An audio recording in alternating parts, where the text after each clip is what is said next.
नमस्कार किसान भाइयों, कृषि दर्शन कार्यक्रम में आप सभी का स्वागत है। किसान भाइयों, आज के कार्यक्रम में हम जानेंगे खरीफ मौसम में कीट व्याधि प्रबंधन कैसे करें। तो चलिए कार्यक्रम की शुरुआत करते हैं और सबसे पहले नज़र डालते हैं कृषि समाचार पर। नमस्कार, खबरें खेती में आपका स्वागत है। मैं हूं पूनम। आइए एक नज़र डालते हैं खबरें खेती में क्या है आज खास। ठंड में पशुओं का बेहतर प्रबंधन है जरूरी। मछली के साथ बत्तख पालन दोहरी आय का बेहतरीन जरिया। सूरजमुखी के उन्नत प्रभेद से करें खेती।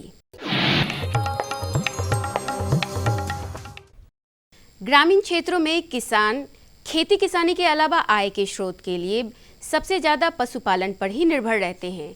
सरकार की तरफ से भी किसानों को पशुपालन से संबंधित व्यवसाय शुरू करने के लिए लगातार प्रोत्साहित किया जा रहा है। इसी कड़ी में भारत सरकार द्वारा राष्ट्रीय पशुधन मिशन योजना चलाई जा रही है, जिसके तहत पशुपालन व्यवसाय से शुरू करने के लिए इच्छुक ग्रामीणों को 50% सब्सिडी दी जाएगी। पशुपालक किसान भाई न्यूनतम 500 मादा एवं 25 नर वाले भेड़ एवं बकरी प्रजनन फर्म की स्थापना, 100 मादा सुअर एवं 25 सुअर के साथ सुअर प्रजनन फर्म की स्थापना के लिए अनुदान प्राप्त कर सकते हैं। पशुपालक किसान भाई, राज्य में अब धीरे धीरे ठंड ने दस्तक देनी शुरू कर दी है। ऐसे में पशु में कई तरह की बीमारियों का खतरा बढ़ जाता है।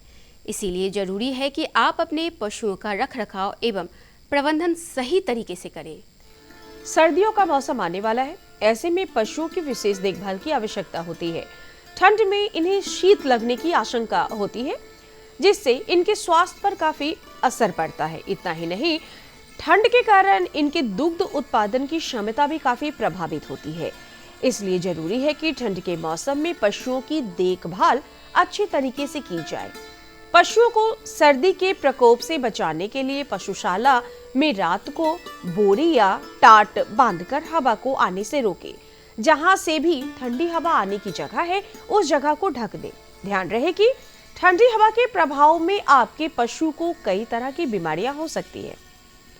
सर्दियों के दिनों में पशुओं को कुछ देर के लिए धूप में जरूर बांधें।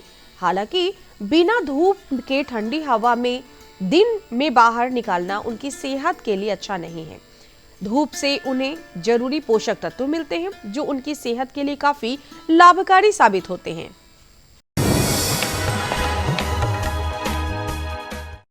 खेती और इससे जुड़े व्यवसायों में हर वक्त कुछ ना कुछ अपडेट होता रहता है। बहुत सारी नई चीज़ें सामने आती हैं, लेकिन कुछ तकनीक ऐसी है जो काफ़ी समय से चली आ रही है और मॉडर्न रिसर्च में भी उन्हें सही पाया गया है। ऐसी ही एक तकनीक है मछली के साथ बत्तख पालन। मत्स्य पालन के साथ बत्तख पालन किया जाए तो दोनों ही व्यवसाय को एक दूसरे से काफी सहयोग मिलता है और उत्पादन लागत में भी काफी कमी आती है। इस तकनीक से जहां मछली के आहार पर 75% तक कम खर्च होता है, वहीं दूसरी तरफ बत्तख तालाब की गंदगी को खाकर उसकी साफ सफाई कर देता है। बत्तखों के पानी में तैरते ही तालाब का ऑक्सीजन लेवल भी बढ़ जाता है। इससे मछलियों की अच्छी बढ़वार होती है। मछली पालन के साथ साथ बत्तख पालन के लिए बारहमासी तालाबों का चयन करना बेहद ही जरूरी है। तालाब की गहराई कम से कम 1.5 मीटर से 2 मीटर तक होनी चाहिए। 2 वर्ग फीट प्रति बत्तख की जगह के अनुसार तालाब के ऊपर या किसी किनारे बत्तख के लिए घर बना सकते हैं। बत्तख दिन में तालाबों में घूमते हैं और रात में उन्हें आराम करने के लिए घर की जरूरत होती है।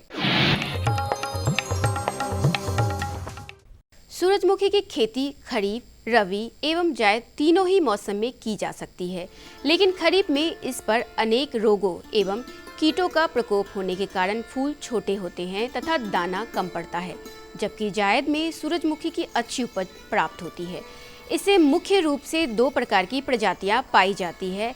एक तो सामान्य या सकुल प्रजातियां, इसमें मॉडर्न एवं सूर्य पाई जाती हैं। दूसरा संकर प्रजातियां KBSH1 और SH3332 एवं FSH17 है, जिसकी खेती कर किसान भाई अधिक मुनाफा प्राप्त कर सकते हैं।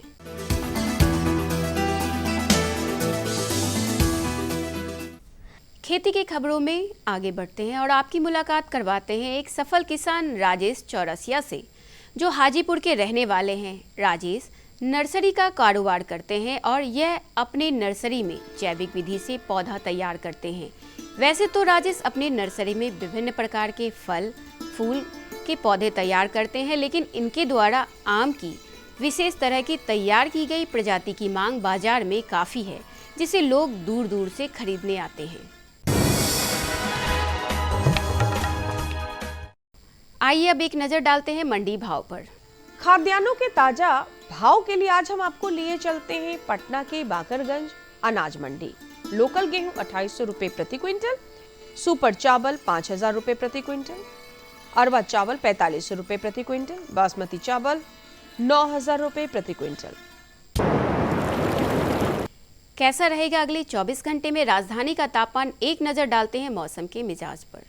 अगले 24 घंटे में राजधानी के साथ साथ राज्य के कई जिलों में न्यूनतम पारा में कमी आएगी। मौसम विभाग के मुताबिक सुबह और शाम में धुंध की सघनता बढ़ेगी। राजधानी पटना सहित अधिकतम तापमान 32 डिग्री सेल्सियस, न्यूनतम तापमान 21 डिग्री सेल्सियस तक बने रहने की संभावना है।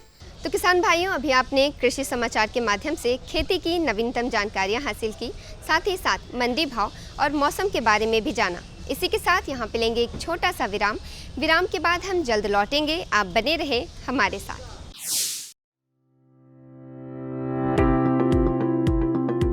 ये है नया बदलता भारत, जहां कृषि को मिल रही है तकनीक की ताकत। आज युवा किसानों की आधुनिक दृष्टिकोण और नवाचार कृषि में नई उम्मीदें जगा रहे हैं। आधुनिक कृषि की ये नई तस्वीर खेती को प्रभावशाली और सुसंगत व्यवसाय बना रही है। कृषि के पुराने तरीकों से कीट, रोग और मौसम में उतार चढ़ाव जैसी समस्याओं का समाधान संभव नहीं है। इस बात को समझते हुए माननीय प्रधानमंत्री श्री नरेंद्र मोदी जी ने कृषि को भी धीरे धीरे हाईटेक बनाने की पहल की है। ड्रोन टेक्नोलॉजी हमारे कृषि सेक्टर को दूसरे लेवल पर ले जाने वाली है। किस जमीन पर कितनी और कौन सी खाद डालनी है, मिट्टी में किस चीज की कमी है, कितनी सिंचाई करनी है, ये भी हमारे यहाँ अंदाजे से होता रहा है। ये कम पैदावार और फसल बर्बाद होने का बड़ा कारण रहा है। लेकिन स्मार्ट टेक्नोलॉजी आधारित ड्रोन यहां भी बहुत काम आ सकते हैं। प्रधानमंत्री जी के दूरदर्शी नेतृत्व में केंद्रीय कृषि एवं किसान कल्याण मंत्रालय बड़ी तेजी से किसानों को टेक्नोलॉजी से जोड़ रही है। सरकार कृषि कार्यों के लिए ड्रोन के उपयोग को प्रोत्साहित कर रही है। किसान ड्रोन कृषि उद्योग में क्रांति ला रहा है। यह तकनीक भारतीय कृषि समुदाय का भविष्य है। ड्रोन का प्रयोग पारंपरिक खेती के तरीकों को बदल रहा है। ड्रोन एक आधुनिक तकनीक एक नई आई है, जिससे हमें उससे बहुत फ़ायदा हो रहा है।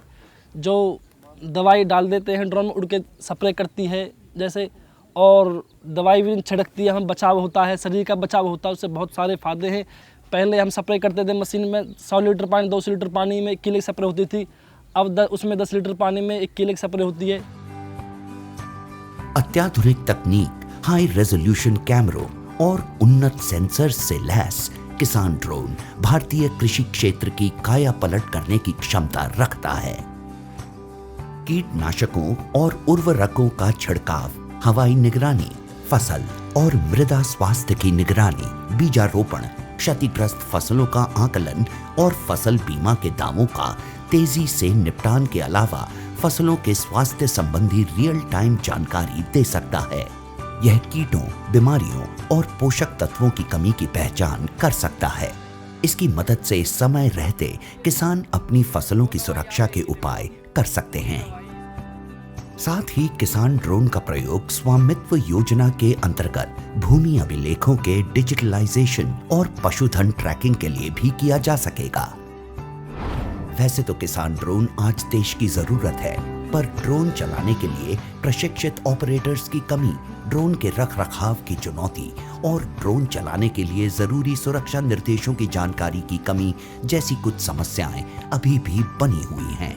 इन समस्याओं के निदान के लिए केंद्रीय कृषि और किसान कल्याण मंत्रालय ने कई पहल किए हैं, जिनमें नीतिगत परिवर्तन भी शामिल हैं। कृषि मंत्रालय द्वारा कृषि संस्थानों को 10 लाख तक का अनुदान, व्यक्तिगत किसानों की सहकारी समितियों जैसे CHC और FPO को भी ड्रोन की खरीद के लिए वित्तीय सहायता मिलती है।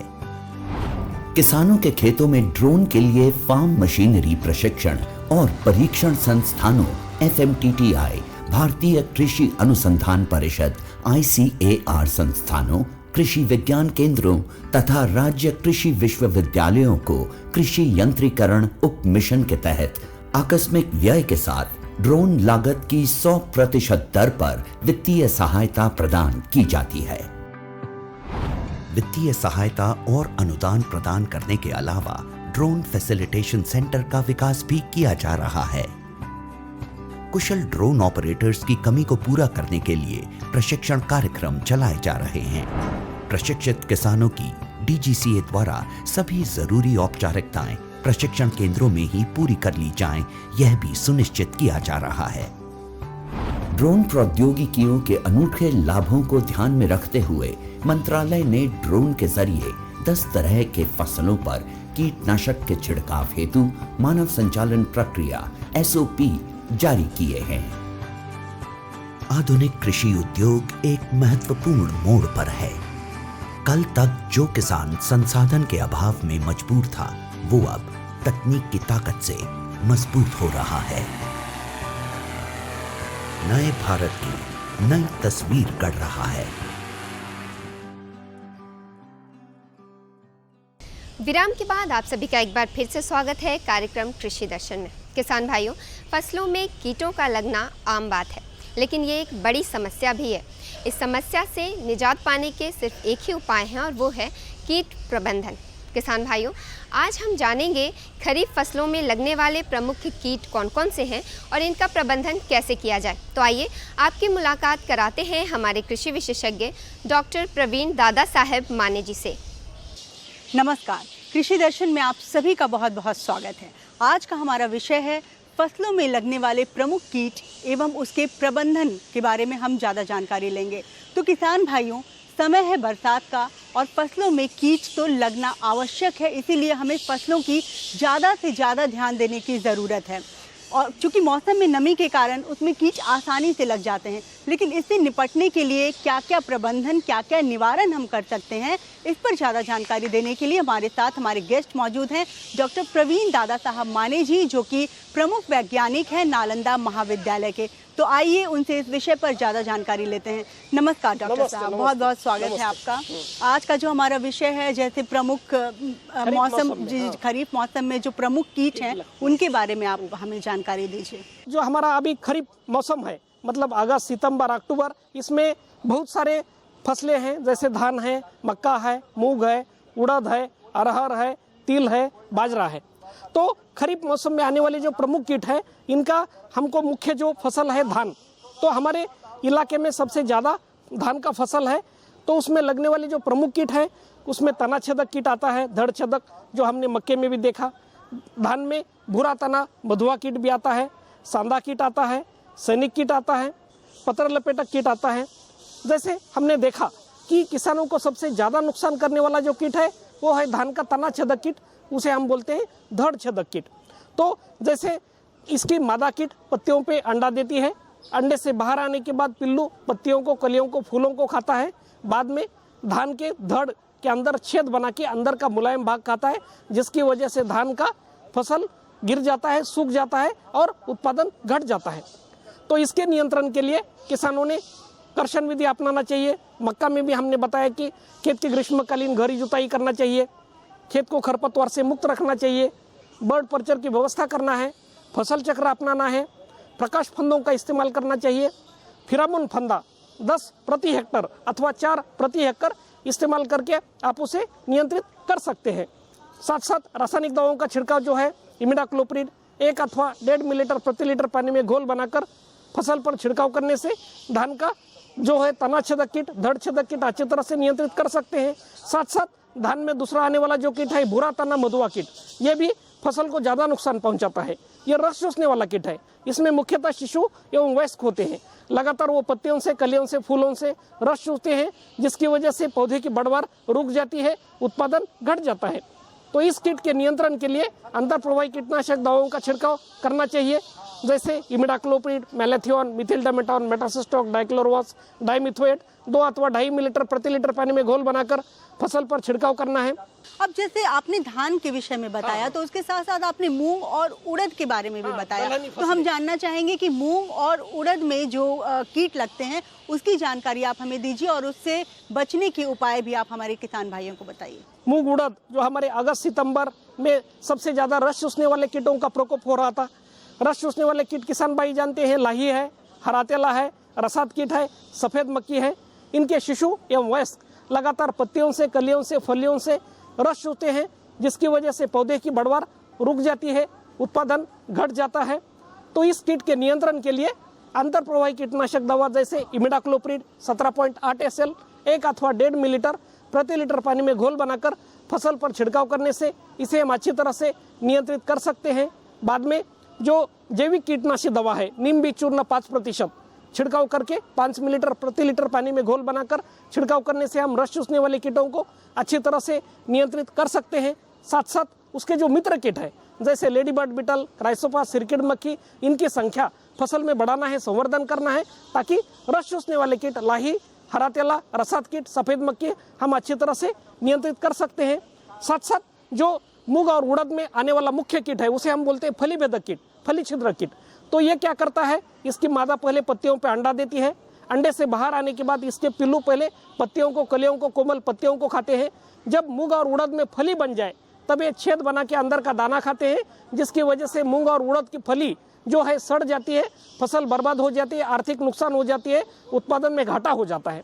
तो इस कीट के नियंत्रण के लिए जैविक कीटनाशी दवा जैसे HANPV 250 एली प्रति हेक्टर पानी में छिड़काव करना चाहिए।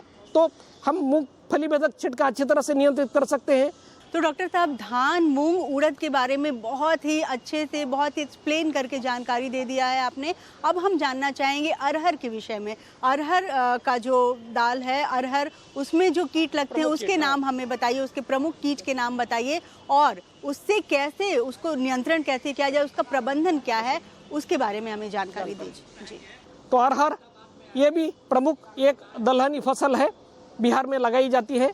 उसमें रस चूसने वाले कीट भी आते हैं, फली छेदक, फली भेदक कीट भी आती है। मूंग, उड़द ये जो प्रमुख दलहनी फसलें हैं, वैसे अरहर में थोड़ा बाद में आता है, लेकिन लगभग कीट वही सेम है। जैसे रस चूसने वाले कीट हम बोलते हैं कि लाही है, हरातेला है, रसात कीट है, सफ़ेद मक्खी है, ये अरहर में आते हैं। मूंग, उड़द के बाद अरहर की फसल जैसे जैसा पौधा बढ़ जाता है वैसे वैसे उसमें रस चूसने वाले कीटों का प्रकोप हो जाता है। तो ये रस चूसने वाले कीट क्या करते हैं कि शिशु एवं वयस्क लगातार पत्तियों से रस चूसते हैं और उत्पादन घटा देते हैं। तो उसके नियंत्रण के लिए अंतर प्रवाही कीटनाशक दवा हमको छिड़काव करना है, मित्र कीटों का संवर्धन करना है, फसल चक्र अपनाना है।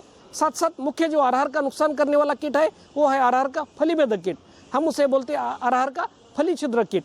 ये जो क्या करता है कि इसकी मादा पहले पत्तियों पे अंडा देती है, अंडे से बाहर आने के बाद पिल्लू पत्तियों को, कलियों को, फूलों को खाता है। जब फली बन जाए तो छेद बना के अंदर का दाना खाता है, जिसकी वजह से अरहर की फली बर्बाद हो जाती है, उत्पादन बढ़ जाता है, किसानों का आर्थिक नुकसान हो जाता है। तो इस कीट के नियंत्रण के लिए कर्षण विधि तो अपनाना चाहिए। जैसे मैंने मूंग, उड़द और धान में बताया कि खेत की ग्रीष्मकालीन गहरी जुताई करना है, खेत को खरपतवार से मुक्त रखना है, बर्ड कल्चर की व्यवस्था करना है, 10 प्रति हेक्टर अथवा 4 प्रति एकड़ जो है फेरोमोन फंदा, प्रकाश फंदा खेत में लगाना है। साथ साथ जो जैविक कीटनाशक दवा है HANPV 250 एली प्रति हेक्टर छिड़काव करना है। नीम से बना हुआ दवा नीम बीज चूर्ण 5% 5 मिलीलीटर प्रति लीटर पानी में घोल बनाकर फसल पर छिड़काव करना है। इस प्रकार कर्षण विधि अपनाना है, जैविक विधि अपनाना है, भौतिक विधि अपनाना है, रासायनिक विधि अपनाना है। और इस प्रकार अरहर में लगने वाले जो प्रमुख दोनों कीट है, रस चूसने वाले कीट है और फली भेदक कीट है, फली छेदक, इसका हम अच्छी तरह से नियंत्रित कर सकते हैं।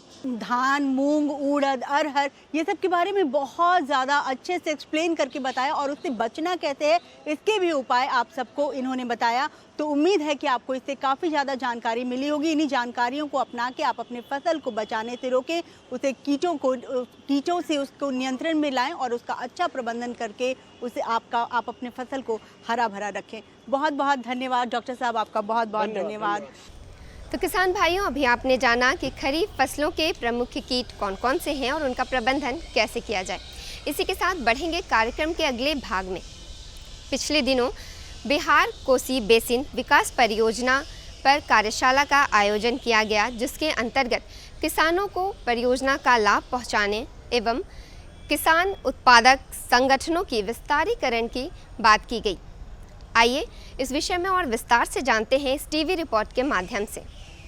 नमस्कार, कृषि दर्शन कार्यक्रम में आप सभी दर्शकों का बहुत बहुत स्वागत है। आज बिहार कोसी बेसिन विकास परियोजना पशु एवं मत्स्य संसाधन विभाग की ओर से 1 दिवसीय कार्यक्रम का आयोजन किया गया और सबसे बड़ी बात कि इस आयोजन में हमारे जो एफपीओज हैं, जो लगातार कार्य कर रहे हैं, उन एफपीओज को 25-25 लाख रुपए का चेक वितरित किया गया पशुपालन एवं मत्स्य संसाधन विभाग के प्रधान सचिव के कर कमलों द्वारा। जी हाँ, मैं बात करी डॉक्टर एन विजयलक्ष्मी, और उन्होंने बहुत सारी बातें कही कि एफपीओज को क्या काम करना चाहिए, टीम बिल्डिंग और लीडरशिप क्यों ज़रूरी है और ये क्वालिटी के साथ ही हमारे एफपीओज काम करेंगे।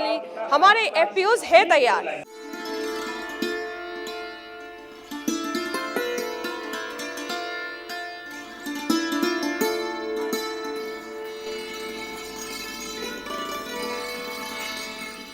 बिहार कोसी बेसिन विकास परियोजना कोसी क्षेत्र के बाढ़ प्रभावित जिलों पूर्णिया, अररिया, सहरसा, मधेपुरा और सुपौल के 25,000 घरों का पुनर्स्थापन, पुनर्वास और आजीविका सृजन की परिकल्पना है।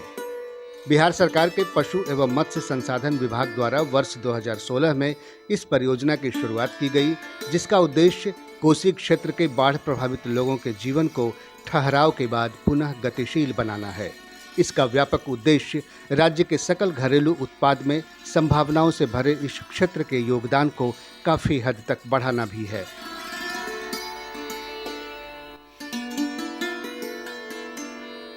इसी सिलसिले में बीते दिनों राजधानी पटना में बिहार कोसी बेसिन विकास परियोजना पशु एवं मत्स्य संसाधन विभाग बिहार सरकार द्वारा कृषक उत्पाद समूहों को प्रारंभिक पूंजी और प्रबंधन अनुदान सहायता के लिए एफपीओ का 1 दिवसीय कार्यशाला का आयोजन किया गया।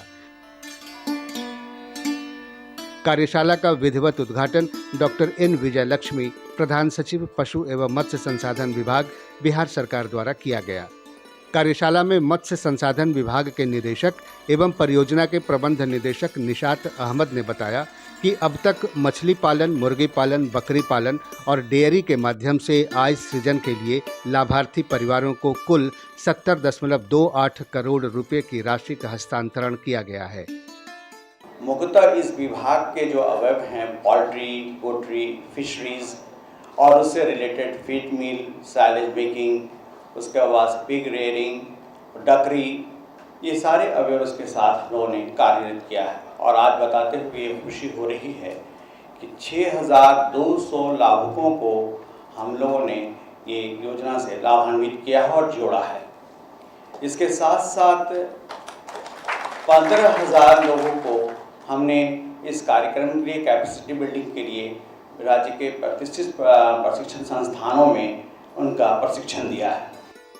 इस परियोजना के अंतर्गत मुर्गी पालन, बकरी पालन और मत्स्य पालन क्षेत्र के लिए कोसी क्षेत्र के 10,000 से अधिक किसानों को 15 एफपीओ में शामिल किया गया है, जिन्हें प्रारंभिक पूंजी के रूप में 25-25 लाख रुपए का चेक वितरित किया गया।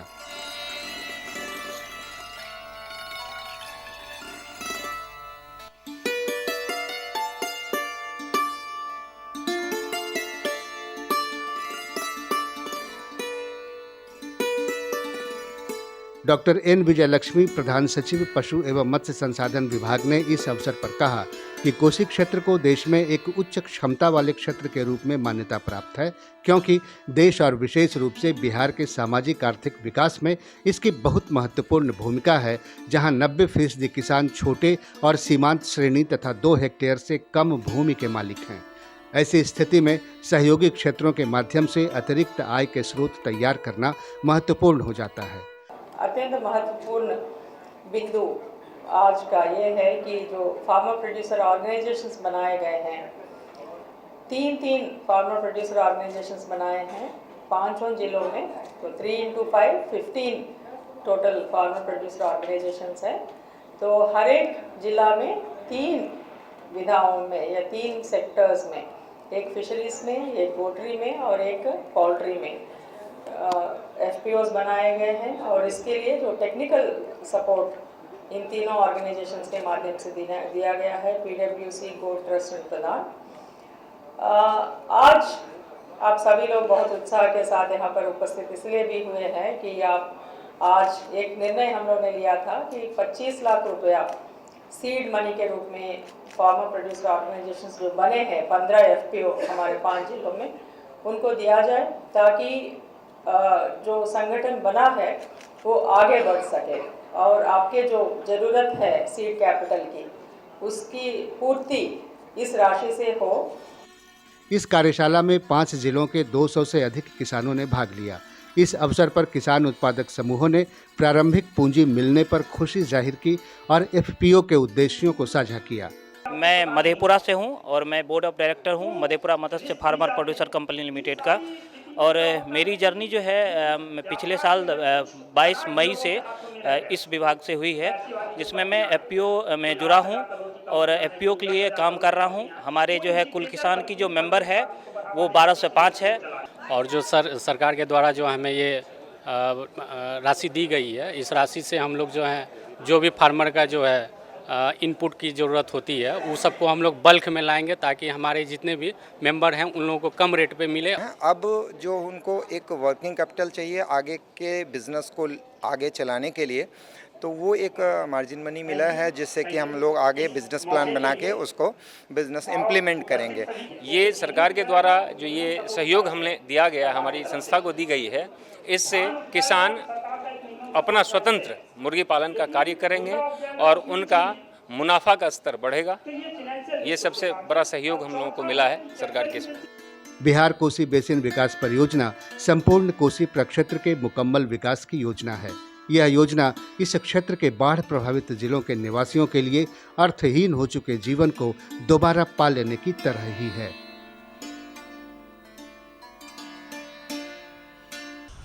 किसान भाइयों, कार्यक्रम की आज की कड़ी में आपने कृषि से जुड़ी कुछ नई जानकारियां हासिल की। उम्मीद है ये जानकारियां आपके लिए लाभकारी रही होंगी। आज की कड़ी में बस इतना ही। अगले अंक में कृषि की और जानकारियां लेकर हम फिर से हाजिर होंगे। तब तक के लिए मुझे और हमारी कृषि दर्शन की पूरी टीम को दीजिए इजाज़त। नमस्कार।